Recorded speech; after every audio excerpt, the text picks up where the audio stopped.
오늘은 로마서 7장입니다. 7장 우리 1절부터 6절까지 함께 읽고 시작하도록 하겠습니다. 자, 같이 읽겠습니다. 형제들아, 내가 법하는 자들에게 말하노니 너희는 그 법이 사람이 살 동안만 그를 주관하는 줄 알지 못하느냐? 남편 있는 여인이 그 남편 생전에는 법으로 그에게 매인받으나 만일 그 남편이 죽으면 남편의 법에서 벗어나느니라. 그러므로 만일 그 남편 생전에 다른 남자에게 가면 음녀라. 그러나 만일 남편이 죽으면 그 법에서 자유롭게 되나니 다른 남자에게 갈지라도 음녀가 되지 아니하느니라. 그러므로 내 형제들아, 너희도 그리스도의 몸으로 말미암아 율법에 대하여 죽임을 당하였으니 이는 다른 이 곧 죽은 자 가운데서 살아나신 이에게 가서 우리가 하나님을 위하여 열매를 맺게 하려 함이니라. 우리가 육신이 있을 때에는 율법으로 말미암는 죄의 정욕이 우리 주체 중에 역사하여 우리로 사망을 위하여 열매를 맺게 하였더니 이제는 우리가 얽매였던 것에 대하여 죽었으므로 율법에서 벗어났으니 이러므로 우리가 영의 새로운 것으로 섬길 것이요 율법의 조문에 묵은 것으로 아니할지니라. 아멘. 지난 시간에 6장 23절 아주 하나님의 선포, 그 진리에 대한 선포, 아주 한마디로 우리에게 요약해서 알려주신 겁니다. 6장 23절 다시 한번 읽어볼게요. 죄의 싹은 사망이요 하나님의 은사는 그리스도 예수 우리 주 안에 있는 영생이니라. 죄의 싹은 사망이다. 지금 그 얘기 뭐냐면 거꾸로 얘기하면 사망은 죄 때문에 생기는 것이다. 한마디로 우리가 죽는 거는 죄 때문이다. 죄가 없으면은 사망 없죠. 사망을 우리가 경험하지 못합니다. 하지만 모든 사람은 죽습니다. 무슨 뜻이에요? 모든 사람은 죄가 있다. 바로 그 말씀을 하고 있는 겁니다. 그래서 이제 하나님의 은사가 있는데 하나님의 은사는 뭐예요? 하나님의 은혜와 똑같은 거죠. 은혜와 은사는 은혜와 긍휼을 얘기하는 겁니다. 받을 자격이 없는 자에게 주시는 하나님의 사랑. 또 하나는 뭐예요? 받아서 마땅한 자에게 하나님께서 받아서 마땅함에도 불구하고 그것을 용서해 주시는 하나님의 사랑. 그게 은사죠. 그래서 그 은사는 그리스도 예수 우리 주 안에 있는 영생이니라. 바로 그것의 핵심은 영생인데 그건 누구 안에 있다고 그랬어요? 예수 그리스도 안에만 있다. 세상의 어떤 것도 우리에게 영생을 줄 수 있는 것은 없다라고 하는 거예요. 내 힘으로도 안 되고 돈으로도 안 되고 권력으로도 안 되고 어떠한 다른 신으로도 영생을 줄 수는 없다라고 하는 거예요. 그러면은 사람에게는 딱 운명은 두 가지밖에 없어요. 뭐 여러 가지 많은 세상에 살다 보면 많은 일들이 있지만 그런 것들은 다 바람 불면 날아가는 거예요. 세월이 지나고 사람이 죽어버리면은 아무리 큰 죄를 저지르도 묻지 않잖아요. 살인을 갖다 또 수천 명을 죽인다 할지라도 그 사람이 죽었으면은 그냥 공소권 없음 해가지고 끝내버리는 거예요. 그게 이 세상이다라고 하는. 그건 무슨 얘기예요? 그냥 바람처럼 연기처럼 이 세상은 그런 거다라고 하는. 하지만 하나님 앞에서는 그게 아니다라고 하는. 딱 죄값은 사망이요. 그 다음에 뭐예요? 하나님의 은사는 그리스도 안에 있는 뭐예요? 영생이니라. 그거밖에는 없는 거죠. 자, 그래서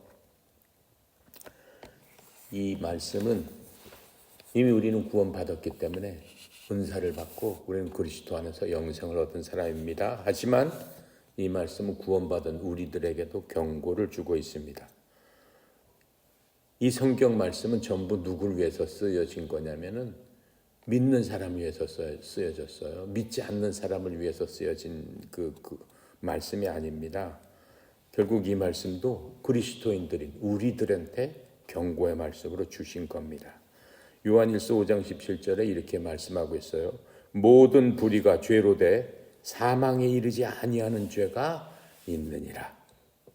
모든 죄, 그건 다 의롭지 못한 것이지만은 그 모든 죄를 통해서 사람이 죽지는 않는다. 사망이라는 건 뭐예요?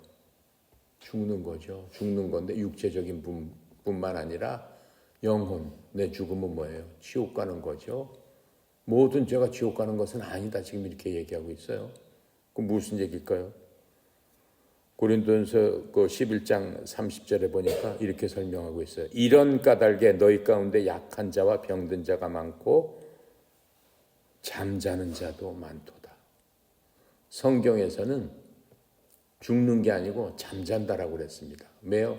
결국은 사람들은 다 다시 깨어나게 되기 때문에 결코 죽는다라는 말을 쓰지 않습니다. 그러한 죄 때문에 너희 가운데 약한 자, 병든 자, 또 잠자는 자도 있다. 그렇죠? 약하고 병들게 되고 잠자는 거라면 영적으로 봤을 적에는 첫 번째 내가 무슨 죄를 졌을까? 그것부터 생각을 해야 된다라고 하는 거죠. 하나님께서 보시는 관점이다라고 하는 거예요. 그런데 모든 사람이 병들었다고 저 사람 죄를 지었네? 그건 또 아니죠. 자기의 부주의로 인해서. 그렇죠? 자기가 하나님께서 주신 몸을 잘 관리하지 못함으로 인해서. 그렇죠? 술을 너무 많이 먹는다든가 무슨 담배를 너무 많이 폈다든가 간암에 걸렸다. 그건 뭐예요? 그건 죄를 지어서 그런 건 아니죠. 자기가 관리를 못해서 그러는 거죠. 성경에서 예를 들어 보면은 삼손과 드릴라라는 그 영화 있죠. 삼손 아주 힘이 세잖아요. 삼손은 하나님의 대언자였어요. 하나님께서 삼손을 통해서 하나님의 말씀을 전하게 하는 그러한 대언자였습니다. 그런데 사사였는데 그 삼손이 무슨 짓을 해요? 이 세상을 따라가다가 기생 하나를 보고 그냥 반해가지고 하나님 말씀 다 잊어버리고 엉뚱한 짓 하고 거기에 빠져서 결국은 어떻게 해요?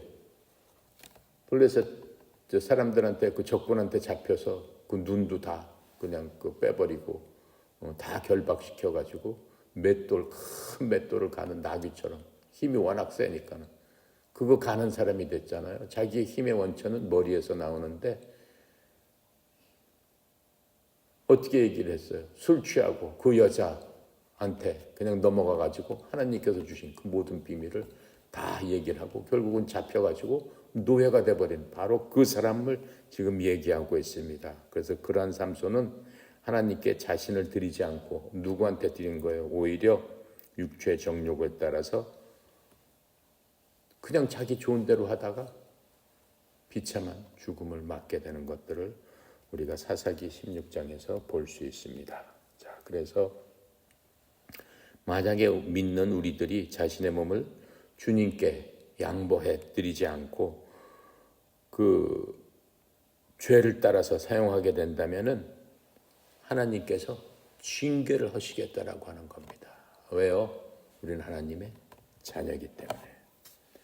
그리고 이 징계를 하게 되면은 심한 죄를 지고 하나님 믿고 죄를 지게 되면은 육신을 어떻게 해요? 끝내버리신다라고 했어요. 육신을 소멸시키신다라고 했어요. 하지만 그 영혼은 어디로 가요? 다 아버지께로 가게 되는 거죠. 그게 하나님의 징계다라고 하는 거예요.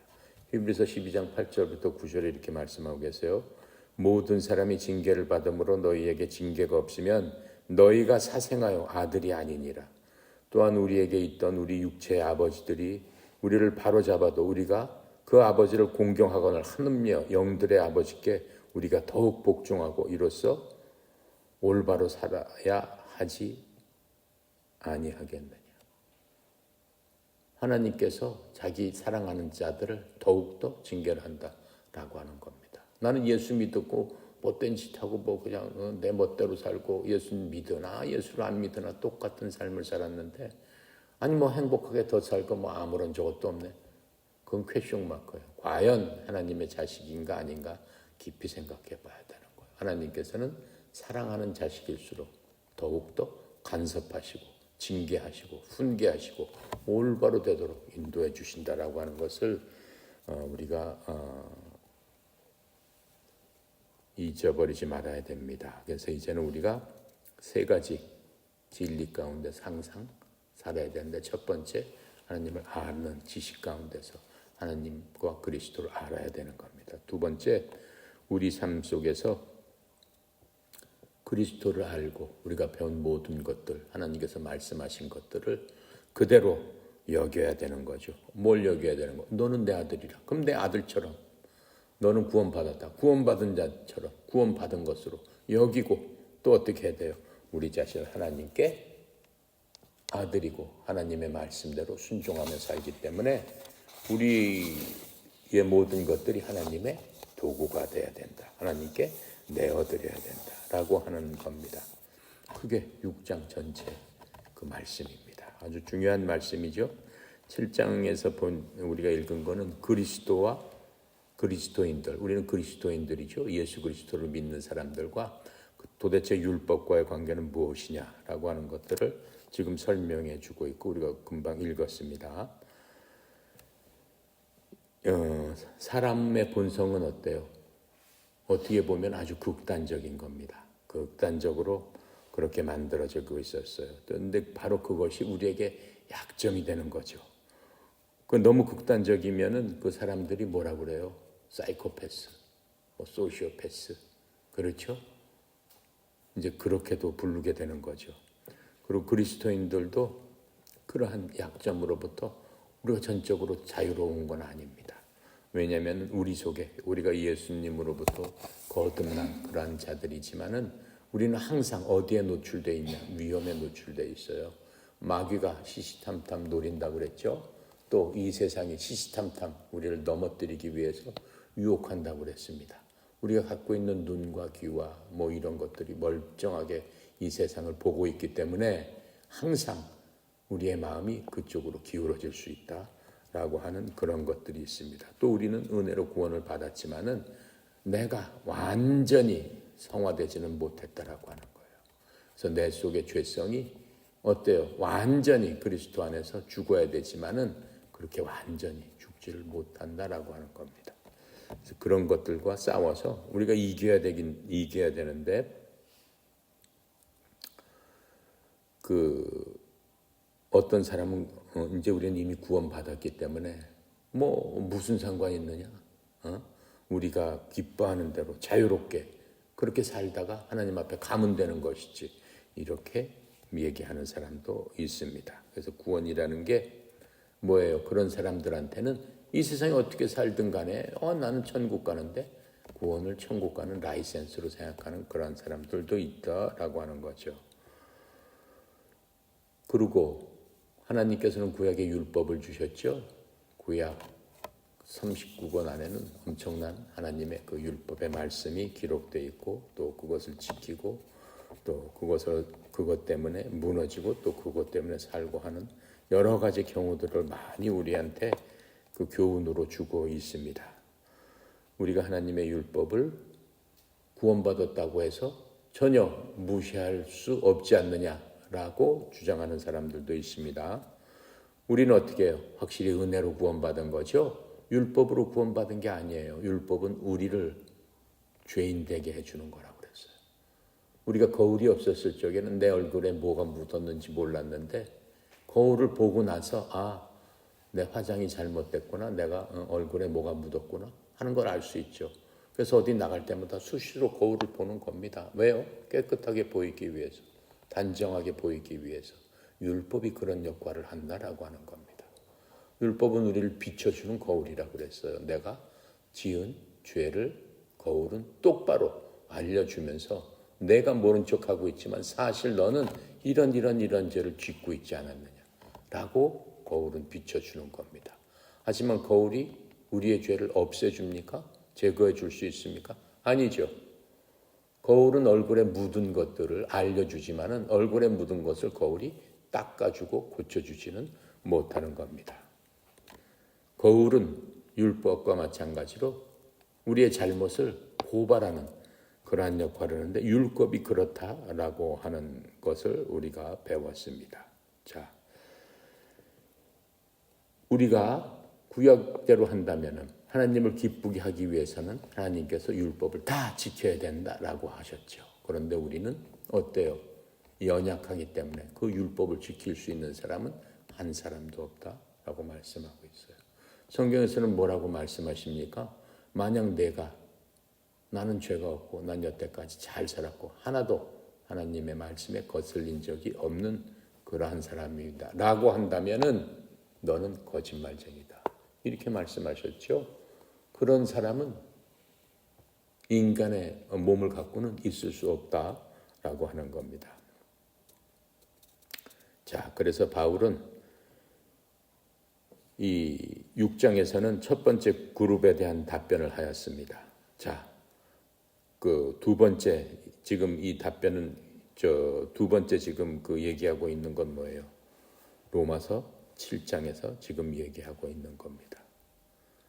우리가 하나님의 율법을 무시할 수 없지 않느냐라고 하는 것에 하는 답변을 지금 이 7장에서 하고 있는 겁니다. 7장에서는 율법이라는 단어를 23번이나 사용했습니다. 로마서 6장에서 바울은 뭐예요? 우리가 나쁜 일을 어떻게 멈춰야 되는가? 어떻게 함으로써? 그렇죠?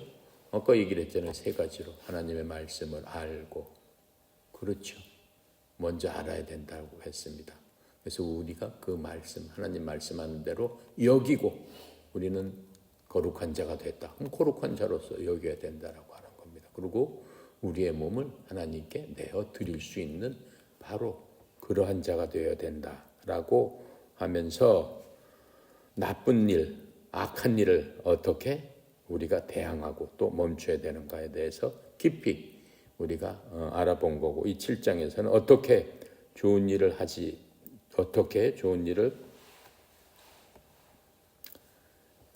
해야 되는가에 대해서 얘기하고 있는 겁니다. 우리가 율법을 지킴으로써 어떻게 된다고요? 의롭게 되는 거예요. 율법을 지킴으로써 율법을 다 지키면 물론 의롭게 되죠. 한데 우리는 연약하기 때문에 그렇게 지킬 수가 없다라는 것들을 우리가 배웠죠. 자, 그래서 우리들 이 모든 그리스도인들은 이 로마서 지금 우리가 배웠던 6장과 7장의 경험을 하면서 살게 되는 겁니다. 그게 우리 삶에 나와 있는, 우리 앞에 나와 있는, 직면하고 있는 바로 그런 것들입니다. 그래서 우리가 어떻게 아는 것, 바로 아는 것, 하나님을 아는 것. 그게 뭐예요? 뭘로 알아요? 우리의 생각으로 알게 되는 거죠. 또 우리의 생각이 하나님의 말씀하고 똑같이 되면은 우리의 마음이 어떻게 돼요? 결정이 돼야 되는 거예요. 그것을 여긴다라고 성경은 얘기를 해주고 있습니다. 그 다음에 또 내어준다. 우리 스스로를 하나님께 내어준다. 그러는 생각과 마음과 우리의 의지가 합해져서 하나님의 사람으로서의 선한 일들, 하나님께서 기뻐하시는 그런 일들을 하게끔 되어 있다라고 하는 겁니다. 그래서 우리는 모든 것들을 육적으로 보이는 것으로 만져지는 것으로 생각하면 안 되고, 우리가 거듭난 자는 영적으로 거듭난 자이기 때문에 영적으로, 하나님은 영이시니까는 우리도 영에 속한 바로 그러한 사람들이다라고 하는 겁니다. 자, 그래서 우리는 어때요? 이제는 더 이상 세상의 것을 바라보는 게 아니고 우리 자신 스스로를 높은 기준과 하나님의 생각과 맞춤으로 말미암아 우리의 모든 것들이 결정될 수 있는 그러한 삶을 살아야 된다라고 지금 말씀하고 있는 겁니다. 자, 이 성경에 보면은 그 율법주의라는 얘기를 지금 많이 하고 있습니다. 지금 이스라엘 사람들은 율법주의자들이죠. 율법주의자. 그건 뭐예요? 율법주의자라는 건 내가 하나님께서 말씀하신 그 율법에 순종함으로써 하나님을 기쁘게 하고 내가 거룩해질 수 있다라고 생각하는 사람들을 율법주의자라고 해야 되는 겁니다. 율법주의는 내가 해야 할 일과 하지 말아야 될 것에 의해서 측정되는 바로 그 영성을 얘기하는 겁니다. 이스라엘 사람들은 율법주의자이기 때문에 해야지 말아야 될 건 뭐예요? 365가지. 꼭 해야 될 거 273가지. 그것을 다 만들어 놨어요. 하나님의 말씀에 따라서. 십계명을 갖고 하나님께서 말씀해 주신 걸 갖고 그걸 세분화해 가지고 그 율법을 그렇게 만들어 놓고 그것을 안 지키는 사람들은 쓰레기 같은 사람이다. 그것을 잘 지키는 사람은 진짜 영성이 높은 사람이다. 지금 이렇게 판단을 하고 있는 거죠. 그런데 이 율법주의의 약점은 뭐냐면 죄들의 뿌리가 되는 죄성에 대한 것이 아니라 죄성 자체를 건드리는 게 아니라 죄성으로 인해서 발생되는 곁가지들, 그 죄들에 대해서 어떻게 돼요? 심판하는 겁니다. 그래서 심판하는 게 내적인 것, 그 죄가 일어나게 하는 내적인 그런 것들을 심판하는 것이 아니라 외적인 것, 외향적으로 보이는 그 죄성에 따라서 발생되는 그 죄들에 대해서 심판하는 바로 그것이 율법주의입니다. 이 율법주의자들은 하나님께서 율법을 주신 목적과 율법도 은혜입니다. 율법과 은혜의 관계에 대해서 전혀 관심이 없고 단지 사람이 겉으로 나타나는 그러한 죄에 대해서만 정죄하고 판단하는 그러한 사람들이다라고 우리가 볼 수 있죠. 그래서 율법주의자들은 구약의 서기관들, 바리새인들 이러한 사람들이 율법주의자입니다. 그래서 그 사람들은 뭐예요? 나는 하나님 앞에서 떳떳하고 너희들하고는 완전히 틀린 사람이야. 그래서 그 사람들이 한 행동이 뭡니까? 여러 사람 많은데 큰 길거리에 가가지고 서서 거룩하게 기도하는 거예요. 손 들고 기도하고 거룩한 척하고. 그렇죠? 그리고 가난한 사람들이 있으면 자기 주머니에 이렇게 구멍을 뚫어가지고 풍종 같은 걸 술술 뿌려요. 그러면서 난 가난한 사람 이렇게 돕는다. 그리고 많은 사람들한테 가서 자기가 거룩한 척하면서 어떻게 사람들한테 영광 받기를 좋아하고. 그게 율법주의자들이죠. 예수님께서는 오셔서 어떻게 했어요? 전혀 겉으로 나오는 행동을 하지 않으셨죠? 속으로 사람 속에 들어있는 것 하나하나를 지적하시면서 그 사람 마음을, 그 사람이 갖고 있던 악한 마음을 바꿔주시는 바로 그분이 예수님인데 그분이 행하신 건 뭐예요? 은혜를 행해 주신 거죠. 긍휼을 행해 주신 거죠. 율법주의자들은 관계가 없는 거죠. 그런 예수님을 그 사람들이 어떻게 해요? 자기네하고는 완전히 반대되는 그런 걸 하시기 때문에 결국은 예수님을 죽이는 그러한 자들이 됐다라고 하는 겁니다. 그래서 율법주의자들은 다른 사람들에 대해서는 다 비판하는 거예요. 모든 사람을 아주 극도로 아주 어렵게 그렇게 비판적이고 상냥하지 않고 관대하지 않은 사람들이 율법주의자들이에요. 자, 바울은 그 예수 그리스도를 믿는 사람들한테 어려움과 위험에 처한 그러한 사람들한테 긍휼을 베풀어 줘라라고 하셨죠. 그 얘기는 뭐예요? 예수님께서 이 땅에 오셔서 하셨던 거고 예수님께서 스스로 본을 보이셨던 거죠. 자기 자신을 어떻게 해요? 죄의 희생양으로 내주시는 그런 것들을 보여주셨다라고 하는 겁니다. 그래서 이 7장에서 바울이 세 가지 주제에서 말합니다. 만약 우리가 이러한 것들을 이해함으로써 우리 삶 속에서 7장에서 말씀하시는 대로 삶을 살게 되면은 우리가 율법주의로부터 벗어난다라고 하는 겁니다. 그래서 은혜는 뭐예요? 하나님께서 나를 위해서 무언가를 하여 주시는 그러한 것들을 뜻하는 거죠. 내가 받을 자격이 없어도 하나님께서는 나에게 그렇게 해주셨어요. 내가 하나님께 대해서 어떻게 한 게 아무것도 없는데도 불구하고 하나님께서 먼저 다 해주셨다라고 하는 겁니다. 그것을 우리는 여기고 받아들이고 깨달아서 알기만 하면 되는 거죠. 그래서 율법은 내가 하나님을 위해서 무엇인가를 하려고 하는 거예요. 율법주의자들은 그러는 거예요. 뭔가를 내가 함으로써 하나님께 기쁘게 해드려야지 그런 거죠. 근데 하나님께서는 그걸로서 기뻐하시지 않습니다.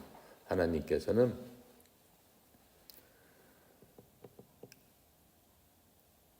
율법으로부터 구출받는 것이 하나님께서는 더 이상 어때요? 내가 드릴 수 있는 그러한 기쁨이 없는 거죠. 그러니까 우리가 율법주의는 하나님께서 아주 싫어하시는 것이다 라고 하는 것들을 먼저 알아야 됩니다. 그래서 하나님께서 친히 어떻게 하시는 거예요? 율법에 필요한 모든 것들을 우리 보러 하라고 하는 게 아니라 하나님께서 이미 이루어 주셨다라고 하는 거예요. 그렇죠? 어떻게 이루어 주셔서 십자가에서 율법에서는 이렇게 하면 너 죽고 이렇게 하면 죽고 이렇게 하면 너 죽어야 된다. 그래, 너희들이 못한 것을 내가 다 하고 너희들 대신 내가 죽어 주마 라고 하시면서 예수님께서 죽으시면서 마지막 말씀이 뭐였어요? 십자가 위에서 다 이루었다. 그게 뭐예요? 율법주의를 다 이루었다라고 하시는 거예요. 율법주의. 율법에서 이렇게 하고 이렇게 하고 넌 죄인이고 거울에 비춰보는 것처럼 너 보니까 이런 데가 이런 데고 이런 데고 이래서 사람마다 다 비춰보니까 그게 다 있더라라고 하는 거예요. 근데 각 사람마다 비춰지는 그 모든 것들을 주님께서 담당하셨다라고 하는 거예요. 아까 로마서 6장 23절이 뭐예요? 죄의 싹은 뭐라고 그랬어요? 사망이다. 율법은 뭐라고 해요? 내가 빛이니까. 그래, 넌 사망이야. 옆으로 다음 사람 와. 그래, 너도 사망이야. 옆으로 너 사망 죽어. 또 다음 사람 와. 전부 다 사망의 판결을 내렸다라고 하는 거죠. 그렇죠? 자, 그런데 예수님께서는 뭐예요? 하나님께서 은사로 주신 그 예수님께서는 어떻게 했어요? 우리 주 안에 있는 영생을 우리에게 주시는 거죠. 그 하나님의 은사인데 하나님께서 크신 사랑으로 뭘 베푸셨다라고 하는 거예요?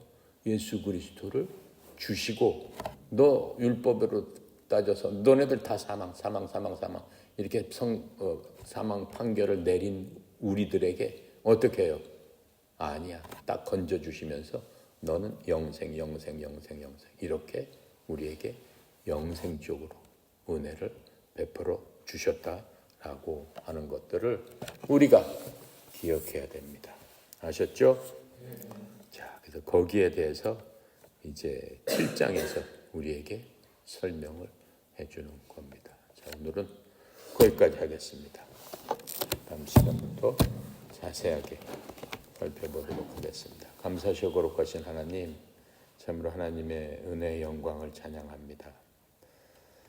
죄의 값은 사망이요 그리스도 안에 있는 자들에게는 하나님께서 영생을 주신다고 우리에게 약속하신 대로 저희들은 다 그리스도 안에서 삶을 살고 또 그 삶 가운데서 하나님의 말씀에 순종하며 거룩한 그러한 저희들을 되기를 원합니다. 특별히 로마서를 통해서 우리의 삶이 하나님께서 바라시고 하나님께서 원하시는 그러한 삶이 되도록 아버지 하나님 성령님의 말씀을 따라 잘 깨달아 알고 그것을 실천하고 또 우리가 하나님의 말씀대로 여기면서 사는 그러한 자들 다 되도록 우리의 마음에 강하고 담대함을 허락하여 주시옵소서. 특별히 저희들 많은 일들로 기도하고 간구하고 주님 앞에 부르짖는 많은 일들이 있사오니 그 모든 일들 가운데서 하나님 역사하여 주셔서 이 일들을 통해서 하나님의 영광을 드러내 보여 주시옵소서. 아버지 하나님 협회에 속해 있는 모든 하나님의 사랑하는 종들에게 은혜 베풀어 주시옵시고 저들 삶 가운데서 성령님의 인도하심에 따라서 매일매일의 삶이 온전하고 하나님 보시기에 아름다운 그러한 삶을 사는 저희들 다 되도록 축복하여 주시옵소서. 오늘도 모든 것 주께 의탁드립니다. 감사드리며 우리 주 예수 그리스도 이름으로 기도드렸나이다. 아멘.